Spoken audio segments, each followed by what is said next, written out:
Hey everybody, and welcome to the Army Painter. I am Adam Abramowitz, the media director here. We have a very fun presentation for you today.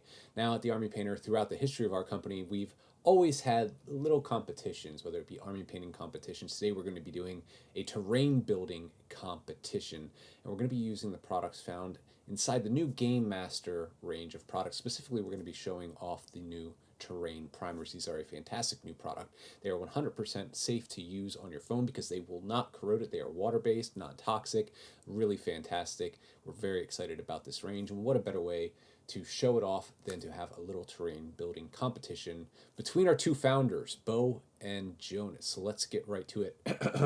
Let me just give me a second here. In this corner, we have the Hunter from Herning, Bo Pensoft.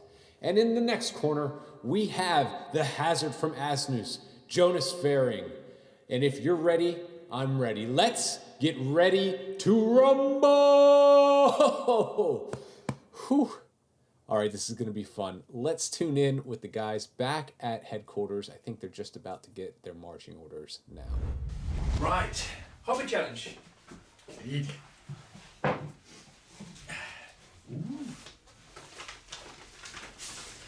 Mission cards even.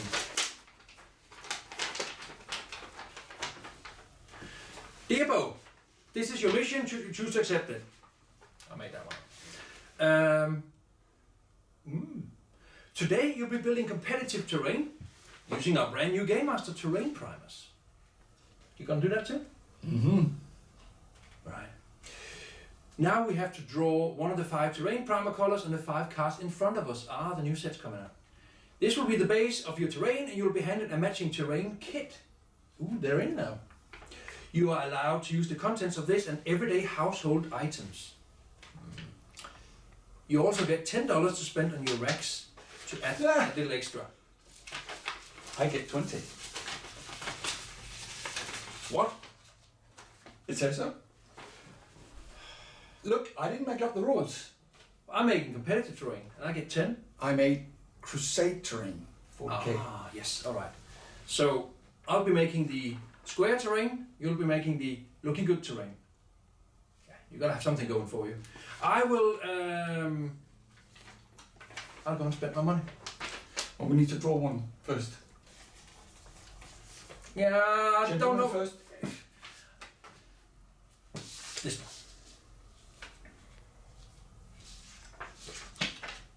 Desert and arid wastelands. Ruins and cliffs, can't be better. Love it. Ruins and cliffs. Ooh.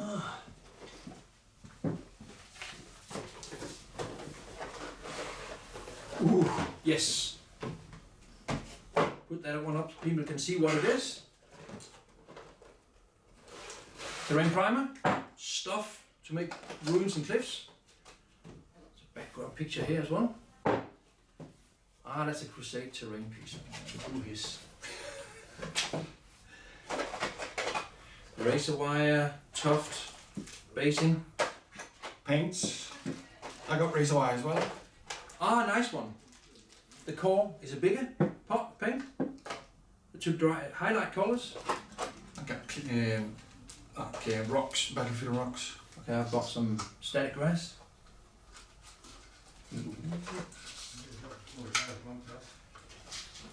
Tufts. What you got? Tuft too. Ooh, yes. I've got some effects as well. I've got an ink, dark tone, and I've got glistening blood.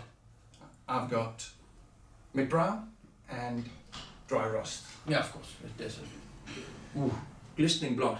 I've got to see what I can do with that one. And we've got $10 to spend on the rack. 20. Competitive terrain is not easy because the difference is that you can make it look as good as you want without rules, and I have to make mine sort of mirrored, so you don't have a competitive edge if you start on one end or the other end. It's got to be the same terrain, and it's going to be standard terrain because people are training at home with this terrain. So I've got to go on the internet. I've got to find out who's got something. Nova, ITC, WTC, like boxing, you know. But somebody must have. But basically, I can do whatever I want. Whatever you want. You can As long as I fill a whole table. Yes, there is that. Same with me. So I'm gonna see it. These $10 they spent themselves. Yeah, this is What a cool challenge. I thought we were supposed to make an army today. So did I. It's always that have to paint, but okay, cool. Let's spend some money. Now, if you noticed, you saw a very new product that hasn't quite been released yet. These new terrain sets are going to be a new addition to the Game Master range that are all-in-one box sets for different themes of terrain. So stay tuned, we'll have more information on them coming, but this was a great way for us to put these new concepts to the test in this competition. So as you can see, both of our competitors have a different theme. Bo is going to be the more competitive terrain focused, and Jonas is going to be the more narrative, the beer and pretzels focused terrain. So he's going to be a little bit more elaborate, and that's why he gets an additional 10 Dip It dollars to add to his product bank. So now that they have all of their marching orders, it's time for them to start planning and building their terrain. Let's go back to the headquarters and check in and see where they're at. Right. Now I've got to spend my $10. Could be €10, could be anything. The idea I was told with this is that you buy the set, this one, where you get everything in you need to make a basic terrain kit. If you then want to put on your own sort of mark on it, you could spend a little bit of what you should have at home, any colors you might have in your palette or whatever, and then make it special. Now in this case we get $10, €10 as I said before, around that amount. It means that when I have to do competitive terrain I don't have to spend so much, because it's more about the functionality of the pieces than the actual looks. I hope to make it look good, of course, but let's see. I've decided to go for the classic 40k scene, which is sort of a chemical plants, rocks and rubble ruins that are toxic. So I'm gonna take the disgusting slime as one. That is in dollars $3.25, euros $2.75, so it's still. And then I'm going to take some brown battleground, simply because I need some kind of stuff to break the boring, just big surfaces. And that is $9.25 plus a little bit of tax. That's about 10. In euros, that would have been something like €7. So, gonna put it here. Now it's paid up, and I'm gonna go to the room and find out what I need to do. What I'm doing is I'm just trying to make a little plan here of what I want to do. For a long time I've had this dream of doing some Eldar scenery, and I'm actually planning to do maybe sort of a craft world theme, like one of these floating Eldar sort of space craft ships that are huge. So I'm doing a little bit of sketching here. It's going to be some organic shapes. It's going to be Eldar runes. It's going to be gemstones. What I just need to find out is what I'm going to spend my $20 on. I know that I need some sand. Also need some colors for the gemstones, which these are going to be these typical sort of oval shapes. I'm thinking red, green or blue. I'm not sure, but they're not included in the terrain kit. Here we got the basics for this sort of wraith bone coloured, which is excellent. So yellow highlight up to sort of a bonish white colour. That's going to work beautifully, but I need a contrast. Could be some of these big runes, Eldar runes, that will add some colour to the overall sort of bone. Think I'm gonna go blue. Blue, that could also, if maybe mirror sort of some Egyptian tomb theme in a way. Blue and bone, that's going to work well. And I also need maybe a gloss varnish to go on top of the gemstones to make them sort of pop. The tuft I'm getting is a very dark one. I might add a different tuft also, just to break that. It just seems, I've seen some of the some of the illustrations in here.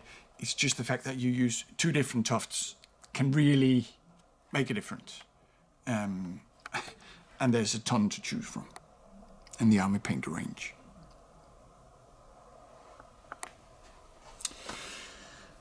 Anyway, Bo's probably slaving and nervous and stuff. I'm going to take my time, do a bit more sketching, and just get it right. Perfect planning prevents piss poor performance. I find it really interesting that both of our competitors are building a table for Warhammer 40k. It does make a lot of sense. It is one of our favorite games at the headquarters. Jonas is a well-known narrative gamer and has built some really cool pieces of terrain and themed armies for us in the past. And Bo, on the other hand, it makes sense that he's building a competitive piece of terrain. He's a former competitive player, a Danish national team member. He's won the Danish team championships multiple times. So I'm really interested to see how they bring their 2 unique perspectives to the same game system together for 2 different and individualized tabletops. $20 burning in my pocket. Right, I'm gonna focus on my gemstones, and I'm gonna go for the blue theme, which is, sorry, not deep blue. I'm gonna go for dark sky. I need a matte white, and to get proper gemstone effect, I'm gonna do gloss varnish on top. That is almost $10 spent, which leaves me with some brown battleground for sand and another tuft. And I'm gonna go for,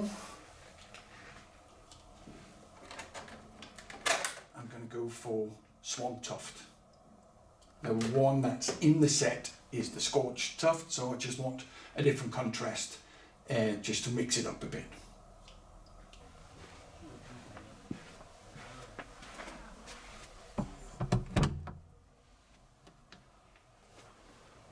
Hello, come in. Right. I've got the challenge of making competitive terrain. Now, competitive terrain in these days is not like it were in 4th edition or 5th edition. It's a lot more organized. You've got Nova, you've got ITC, you've got the WTC, you've got all these different championships. They've got some of their own rules, whereas most competitive terrain follows some standard guidelines. I've looked on the internet, and what I could find was WTC has some terrain proposal for what it's going to look like, and that's what I'm going to follow. So if you look up at the screen here, what I found. Basically, you've got some dimensions for what the terrain should look like, what the rules are for these, and then the different types. You have a 3-story ruin, you have a 2-story ruin, you got something that's supposed to be a forest, you've got containers, and you've got industrial vents, basically difficult terrain, area ground. So I was then looking at what a table would look like, and there's quite a lot of terrain on it. What I could see is that there's a lot of big buildings, which looks really cool, and there's a lot of these containers. Now, the containers, building those with XPS foam could prove difficult, but I think I've made a solution for that. And also the other challenge I face is that I need to mirror the table. I have a whiteboard I can show you. Right. All the containers basically have the size of a Coke can or any can of soda. Basically it's 4.5 inches with XPS foam on the sides. It's going to be a bit more than 5, and 5 is actually the length of it. So far so good. It needs to be 2.5 inches high. Now that's the size of a Coke can, so I might elevate it a little bit to make it look better, but that's okay because all the terrain is going to be the same size when I mirror it. So basically we have the new size 40k table. It's strike force 60 by 44 inches, and I have to mirror it. So when I make a 3-story building, I have to make a mirror it. I can't make 2 the same because then it'll be different here. The reason why it's done that in competitive gaming is because you don't want to give the opponent an advantage, an unfair advantage over terrain. So you have all the heavy terrain in this end and open here. Obviously the guy or the player who rolled the highest get to choose which side he starts on. It would be too much of an advantage for competitive play. So we have to mirror it. Everything that goes on here has to go on here, on the different quadrants, and half it has to be the same as well. Giving us some challenges, but since we know about it already, that's already half the problem solved. With this can here, I was thinking, in order to produce these cans or canisters or containers or whatever they're called, let's see, we have a can here. That's a Coke can, by the way. I want to put some sides on, just square sides. I'm going to draw a little bit different than it's going to look, with some texture on it. And basically, it's right here, Coke can, this one here, it's going to look like some kind of container, not exactly as it looked like there, but it's going to have the same dimensions and it's going to have the same purpose. I'm not sure how I'm going to paint it yet. I'm going to find out. But definitely that here will give me about 2.5 inch height and about 5 inch length, which is what it's supposed to be. I can then build them double if I want to have extra height up, or add the singles on top of each other. So I think that's how I'm going to solve that one. That also gives me, with the amount of XPS foam I have, I'm going to make the buildings taller, more tall buildings using more XPS foam, because these Coke cans are basically free. And that just shows the versatility of the XPS foam, is that you can take ordinary objects and incorporate them into your terrain and make them look cool. Pipes, toothpicks, everything. So I'm going to go out to the household items I was allowed to take and see what I can find in the kitchen. Right, household items. I know what I need, but I don't know, I'm sure I can find it, but let's go and see. G'day. Hi. Hi. First of all, I'm going to look for toothpicks. You're not going to use these? Yes. Thank you very much.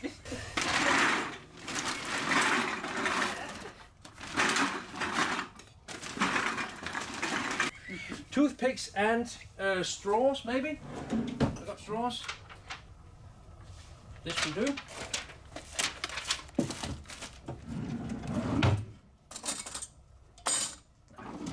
This will have to do. Let's see. You.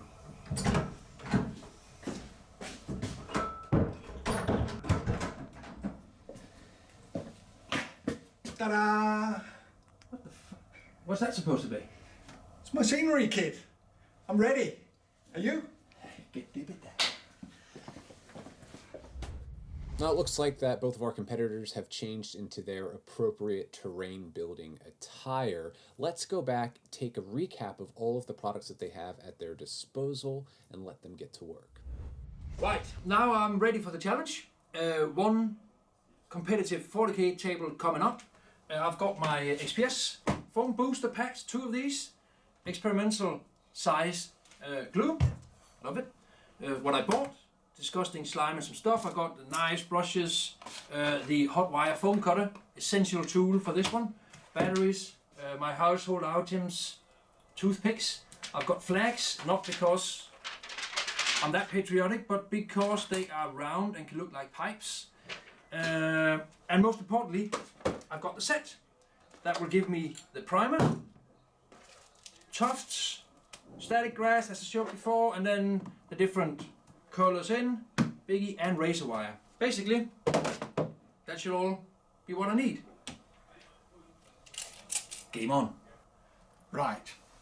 One whole table's worth of Crusader do-it-yourself scenery. I've got the foam. I've got my appointed scenery kit with the desert theme. Includes obviously the desert spray, which sets the tone. It includes the highlight colors I'm going to dry brush with. It includes the wash to add the sort of the shading. And for the special effects, I've got dry rust, and I've got the big pot of desert base that I'm going to use on my sand. And it's got some bigger rocks. I bought the sand, so I'm complete with that. It's also got razor wire, and it's got the dark scorched tuft. Apart from that, I bought the swamp tuft. I bought the 3 colours that I need for my elder gemstones, and I've got my brushes, my knife, my steel ruler that I'm not sure I'm actually going to use at all because it's going to be all sort of organic round shapes. I am going to use this one though for exactly that. Hot wire frame cutter. I can do bended shapes and stuff like that. Got my glue, and I've got a packed program. I need to get working now.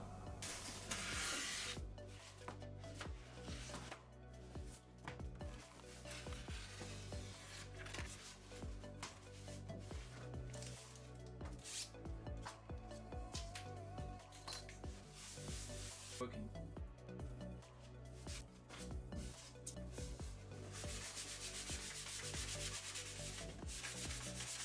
Butters to make it up as I go along. It's Elder theme, so I'm gonna sort of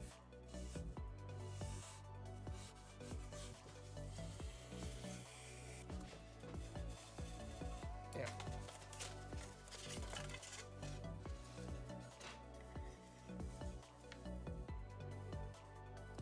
Sometimes less is more, but in this case, You take this one, punch a hole in. 2 fingers. Simply just press it out. What you're listening blood, what's gonna happen? Blood as the burst of shrapnel. I'm gonna shoot you. Lots of texture. I'm just gonna give it a little bit of a rubbing. Cylinder form again. So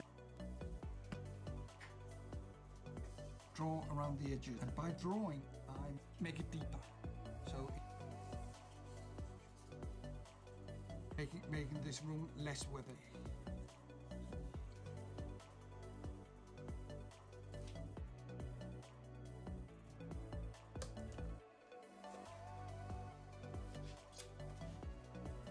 Does get really hot. Later on, I'll also be adding some.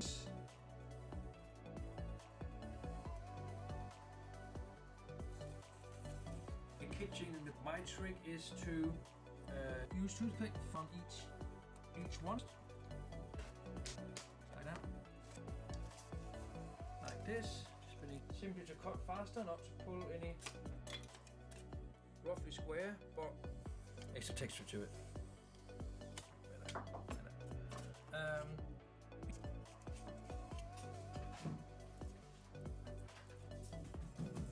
Gonna put some of that brown battle. You can easily stand on this stuff without tripping. And between Glued on, and then next bit.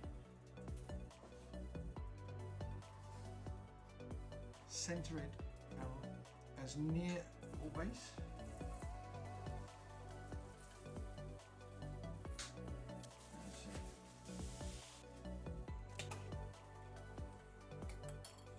and maybe cutting a bit more here would be sufficient. Good.